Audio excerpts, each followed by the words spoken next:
തൃശൂരിലെ വോട്ടർ പട്ടിക ക്രമക്കേടിൽ ബിജെപിയെ പ്രതിക്കൂട്ടിലാക്കുന്ന തെളിവുകൾ പുറത്ത്. ബിജെപി RSS നേതാക്കളുടെ ഇരട്ട വോട്ട് തെളിയിക്കുന്ന രേഖകളാണ് ഇന്ന് പുറത്തുവന്നത്. വീടുകളും ഫ്ളാറ്റുകളും കേന്ദ്രീകരിച്ച് മറ്റ് മണ്ഡലങ്ങളിൽ നിന്നുള്ളവരുടെ വോട്ടുകൾ ചേർത്തെന്ന ആരോപണത്തെ സാധൂകരിക്കുന്നതാണ് ഇന്ന് പുറത്തുവന്ന രേഖകൾ. തൃശൂർ വോട്ടർ പട്ടിക ക്രമക്കേടിൽ ബിജെപിയിലേക്ക് നേരിട്ടെത്തുന്ന തരത്തിലെ തെളിവുകളാണ് ഇന്ന് പുറത്തുവന്നത്. ആലത്തൂർ മണ്ഡലത്തിൽ വോട്ടുള്ള RSS നേതാവ് ഷാജി വരവൂരിനും ഭാര്യയ്ക്കും തൃശൂരിലും വോട്ടുണ്ടായിരുന്നു. ഭാരതീയ വിചാരകേന്ദ്രം സെക്രട്ടറി കൂടിയാണ് ഷാജി. പൂങ്കുന്നത്തെ ഇൻലാൻഡ് ഉദയായിൽ 1D ഫ്ളാറ്റിലെ വിലാസത്തിലാണ് രണ്ടാമത്തെ വോട്ട് ചേർത്തത്. മലപ്പുറത്തെ വോട്ടറായ BJP സംസ്ഥാന വൈസ് പ്രസിഡന്റ് V ഉണ്ണികൃഷ്ണനും തൃശൂരിൽ കള്ളവോട്ടുണ്ടെന്ന് ആരോപണമുയർന്നു. BJP സംസ്ഥാന നേതൃത്വം നേരിട്ടാണ് വോട്ട് ചേർത്തതെന്ന് മുൻ BJP നേതാവ് സന്ദീപ് വാര്യരാണ് ആരോപിച്ചത്.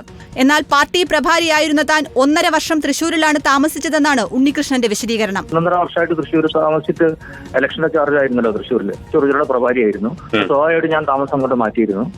വേലൂർ പഞ്ചായത്തിൽ വോട്ടുള്ള BJP പ്രാദേശിക നേതാവ് ഹരിദാസൻ തന്റെ പേരെങ്ങനെ തൃശൂർ മണ്ഡലത്തിൽ വന്നെന്ന് അറിയില്ലെന്നാണ് പ്രതികരിച്ചത്. ഇതിനെല്ലാം ഒടുവിലാണ് കോൺഗ്രസ് ആരോപണം ശരിവെക്കുന്ന തരത്തിൽ കൊല്ലത്തെ വോട്ടറായ സുരേഷ് ഗോപിയുടെ സഹോദരനും തൃശൂരിൽ വോട്ടുണ്ടെന്ന തെളിവുകൾ പുറത്തായത്. തദ്ദേശ സ്വയംഭരണ സ്ഥാപനങ്ങളിലേക്ക് നടക്കാനിരിക്കുന്ന തെരഞ്ഞെടുപ്പിൽ തയ്യാറാക്കിയ വോട്ടർ പട്ടികയിൽ സുരേഷ് ഗോപിയുടെ വോട്ട് തിരുവനന്തപുരത്താണ്.